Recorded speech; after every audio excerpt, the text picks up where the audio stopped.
एक मेल जिसका खुद की फेमिनिटी के साथ एक अनहेल्दी रिलेशनशिप होता है, वो किसी भी लड़की में कोई अच्छाई नहीं देख पाता। उसके हिसाब से हर लड़की सेल्फिश, डम और एक गोल्ड डिगर होती है। लेकिन जो मेल खुद साइकोलॉजिकली हेल्दी होता है और जिसका वर्ल्ड व्यू इतना लिमिटेड नहीं होता, वो हाई क्वालिटी फीमेल्स को लो वैल्यू फीमेल से सेपरेट करके देख पाता है, बिकॉज वो जानता है कि उसे एक लड़की में किन साइंस को ढूंढना है। और तभी इस एपिसोड में हम डिस्कस करने वाले हैं 10 biggest green flags that are seen in a high value female. Number 1, her family dynamic. यानी जिस तरह से एक फीमेल के फादर उसकी मदर को ट्रीट करते हैं और जिस तरह से उसकी मदर उसके फादर को ट्रीट करती हैं, और जितना उन लोगों में आपस में प्यार है, ये बताता है कि एक फीमेल का अटैचमेंट स्टाइल किस तरह का होगा और वो किस तरह के रिलेशनशिप डायनामिक को रिक्रिएट करने की कोशिश करेगी आपके साथ। बिकॉज बचपन में क्या होता है, जब भी हम किसी ह्यूमन इंटरेक्शन को नोटिस करते हैं, हमें लगता है कि प्यार की डेफिनेशन यही है और हम फिर उसी डेफिनेशन को फिट करने की कोशिश करते हैं अपने फ्यूचर के रिलेशनशिप्स में। जैसे आई रिमेंबर मेरे एक नए रिलेशनशिप में मेरी गर्लफ्रेंड मेरे को बता रही थी कि किस तरह से उसके फादर इतने ज़्यादा रोमांटिक हैं और इतने सालों बाद भी उसके पेरेंट्स के बीच बहुत ज़्यादा प्यार है। और इसी बात को सुनकर मेरे को ये समझ आ गया था कि फर्स्ट ऑफ ऑल इसको बहुत अच्छी तरह से रेस करा गया है, एंड सेकेंडली जिस नज़र के साथ ही रिलेशनशिप्स को देखती है वो बहुत ज़्यादा पॉजिटिव है, और इसी वजह से हमारे रिलेशनशिप में किसी भी तरह की टॉक्सिसिटी नहीं आएगी। Number 2, she takes care of her body. अगर कोई इंसान खुद की बॉडी की केयर नहीं करता, वो खुद की बॉडी की रिस्पेक्ट नहीं करता और वो खुद को ग्रो करने के लिए हेल्दी हैबिट्स नहीं डेवलप करता, ऐसे इंसान से आप कैसे एक्सपेक्ट कर सकते हो कि वो आपकी रिस्पेक्ट करे या फिर आपकी ग्रोथ में आपकी मदद करे। जो इंसान खुद के साथ ही लॉयल नहीं है, वो कभी भी आपके साथ लॉयल नहीं रह पाएगा। दैट्स वाई जो भी फीमेल अपनी हेल्थ का ध्यान नहीं रखती, जो भी अपनी फिटनेस का ध्यान नहीं रखती और वो लो क्वालिटी जंक फूड खाती है, never talk to her. Number 3, she has self control. Male psychology बहुत डिफरेंट होती है फीमेल साइकोलॉजी से, and we are more likely to get involve in a fight in order to defend our ideas. अगर हमारा कोई बहुत ज़्यादा strong opinion है तो हम उसे प्रोटेक्ट करने के लिए ईजिली किसी से लड़ भी सकते हैं। But female psychology is easily influenced by the group. जैसे अगर एक ग्रुप का एक सर्टेन ओपिनियन है बट एक फीमेल का बहुत डिफरेंट ओपिनियन है, तब भी she is more likely to change her opinion and she is more likely to confirm according to the group. And this is not my opinion, science इस बारे में बिल्कुल क्लियर है कि मेल्स और फीमेल्स के बीच क्लियर पर्सनैलिटी डिफरेंसेस हैं, जहां पर फीमेल्स की पर्सनैलिटी ज़्यादा अग्रीएबल होती है, वो ज़्यादा काइंड होते हैं, वो ज़्यादा जेनरस होती हैं, जबकि मेल्स ज़्यादा डिसअग्रीएबल होते हैं। बट जस्ट बिकॉज हम इस चैनल पर एवरेज रहने की बात नहीं करते, मेरी नज़र में वो फीमेल ज़्यादा सही है जिसमें सेल्फ कंट्रोल होता है और उसकी फेमिनिन और मैस्कुलिन एनर्जी में एक हेल्दी बैलेंस होता है। यानी उसके आसपास चाहे जो भी चल रहा हो, अगर उसका कोई ओपिनियन है, अगर उसको पता है कि एक चीज़ सही है तो वो ही करेगी और वो डिनाई करेगी, वो डिसअग्री कर पाएगी। हम बेसिकली बात कर रहे हैं एक फीमेल के हाई स्टैंडर्ड्स होने की, कि उसके आसपास के लोग चाहे उसको जितना कन्विंस करने की कोशिश कर लें कि चल सिगरेट पीने चलते हैं, चल दारू पीने चलते हैं, चल कोई उल्टा सीधा काम करते हैं, वो बोल पाए नो।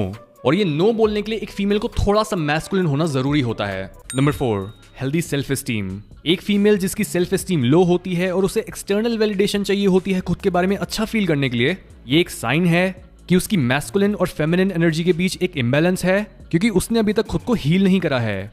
इस तरह की फीमेल के साथ सिर्फ एक फेमिनिन मेल ही सेटल कर सकता है। जबकि जिस फीमेल की सेल्फ एस्टीम हेल्दी होती है, वो ज़्यादा सोशल मीडिया को यूज़ नहीं करती, वो ज़्यादातर पार्टीज में नहीं जाती और वो बहुत सारे लोगों से बात नहीं करती, बिकॉज वो जानती हैं कि वो खुद में कंप्लीट हैं और उन्हें बार बार नई नई डेट्स पर जाने की या फिर लोगों से अप्रूवल लेने की ज़रूरत नहीं है। Number 5, provides warmth. एक मेल के लिए बहुत ईजी होता है कि वो बहुत ज़्यादा पत्थर जैसा एकदम इमोशनलेस और स्टोइक बन जाए, बिकॉज दुनिया इतनी क्रूअल है कि अगर हम अपने इमोशंस में ही बहने लग गए तो हमारा एनिमी आएगा और हमें काट के चला जाएगा। That's why the world demands emotional control. But जिस भी मेल की लाइफ में कोई ऐसी फीमेल नहीं होती जो उसे वार्मथ दे सके, ऐसा मेल बहुत ज़्यादा बिटर और बहुत ज़्यादा टॉक्सिक बन जाता है। दैट्स वाई जो भी फीमेल बहुत ज़्यादा वाइज होती है, वो ये बात जानती है कि कब उसे अपनी मैस्कुलिनिटी को एक्सरसाइज करना है और कब उसे अपने पार्टनर के लिए अपनी फेमिनिन वार्मथ बाहर निकालनी है। Number 6, her friends have green flags. ये चीज़ शायद आपने भी ऑब्जर्व करी हो कि जब भी आप किसी नए इंसान को डेट करते हो, तब उस इंसान से पहले उसके दोस्तों की असलियत बाहर आने लगती है। और ऐसा इसलिए होता है क्योंकि जो भी दोस्त होता है वो खुद को उतना सजा कर नहीं रखता जिस तरह से आपका पोटेंशियल पार्टनर खुद को एडवर्टाइज करता है। और इसी वजह से आप उस पूरे सर्कल की असलियत के बारे में पता लगा सकते हो उसके फ्रेंड्स को नोटिस करके। अगर उसके फ्रेंड्स में ग्रीन फ्लैग्स हैं, अगर वो रिस्पेक्टफुल हैं, अगर वो अच्छे से बात करते हैं, तो उसका मतलब जो लड़की है वो भी बहुत अच्छी है। बट अगर वो बहुत ज़्यादा रेड फ्लैग्स दिखा रहे हैं, अगर वो बदतमीज़ है, अगर वो ढंग से बात नहीं करते हैं, वो बहुत ज़्यादा गालियाँ देते हैं, उल्टे सीधे उनकी हैबिट्स हैं, तो उसका मतलब जिसको आप डेट करने वाले हो वो भी बस आपके आगे एक नाटक कर रही है और वो एक्चुअल में कुछ और है। Number 7, she is religious. आज के डीजेनरेट कल्चर में if someone is practicing their religion, that's a huge green flag. और रिलीजियस होने का ये मतलब नहीं होता कि कोई इंसान मंत्र का जाप कर रहा है या फिर मंदिर या मस्जिद में सर झुकाकर खड़ा है। ऑल्दो ये भी कई अच्छे साइंस हैं, बट हमें इस चीज़ पर फोकस नहीं करना कि एक इंसान खुद को रिलीजियस बोल रहा है या नहीं। हमें इस चीज़ पर फोकस करना है कि क्या एक इंसान उन इटर्नल लॉस के अकॉर्डिंग जिंदगी में एक्ट कर रहा है। क्या एक इंसान वो जो टाइमलेस विजडम है जिसको इंप्लीमेंट करने से सबका बेनिफिट होता है, उसको अपनी जिंदगी में उतार कर बैठा है। If yes, then that is a guaranteed green flag.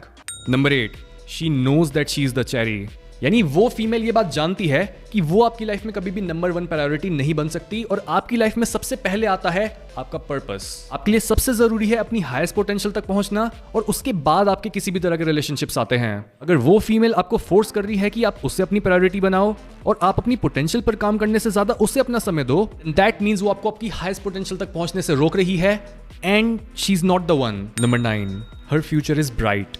हम किसी भी इंसान की हैबिट्स और उसकी बातों से ही ये प्रेडिक्ट कर सकते हैं कि उसका फ्यूचर कितना पॉजिटिव या नेगेटिव होगा। इसी वजह से अगर आपको क्लियरली ये दिख रहा है कि एक फीमेल ने अपनी पूरी लाइफ को ऑर्डर में रखा हुआ है और वो खुद की स्पिरिचुअलिटी, फिटनेस, ब्यूटी, माइंड, हर चीज को ग्रो करने पर काम कर रही है, तो ऐसी लड़की के साथ खुद को एसोसिएट करने से वो आपकी ग्रोथ की स्पीड को भी बढ़ा देगी। इस तरह की फीमेल्स मल्टीप्लायर्स होती हैं और ये जिस भी मेल के साथ जुड़ती हैं उनकी लाइफ और किस्मत को कई गुना बेहतर बना देती हैं। जहां कई फीमेल्स की सोच पर एक कैप लगी होती है और वो एक लिमिट तक ही बड़ा सोच पाती हैं, वहीं इस तरह की रेयर फीमेल्स के पास गिफ्ट होता है लिमिटलेस पॉसिबिलिटीज को इनवाइट करने का। Number 10, healthy relationship with main. जिस तरह से एक फीमेल अपने फादर या फिर भाई को ट्रीट करती है, वैसे ही वो बाकी सारे मेल्स को ट्रीट करती है। आजकल फेमिनिज्म की वजह से बहुत सी फीमेल्स सारे मर्दों को ही गंदी नजर से देखने लगी हैं और जब उनका भाई या बाप भी उनके डीजेनरेट कल्चर में उनका साथ नहीं देते, तब वो उन्हें भी हेट करने लगती हैं। Males are wired to provide protection by creating rules,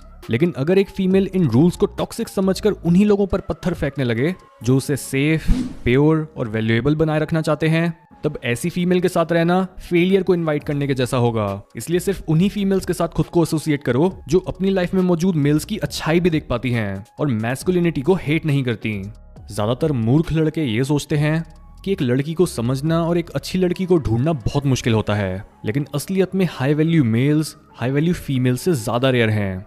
mails के बीच में कंपटीशन इतना आसान, लेकिन कल्चरल डिक्लाइन की वजह से सॉफ्टनेस इतनी ज्यादा है कि आज एक मर्द के लिए टॉप 1% का पार्ट बनना बहुत इजी है। लेकिन ऐसा सिर्फ तभी पॉसिबल हो पाएगा जब आपको ये पता होगा कि आपने खुद को एक बॉय से एक मैन में कैसे ट्रांसफॉर्म करना है।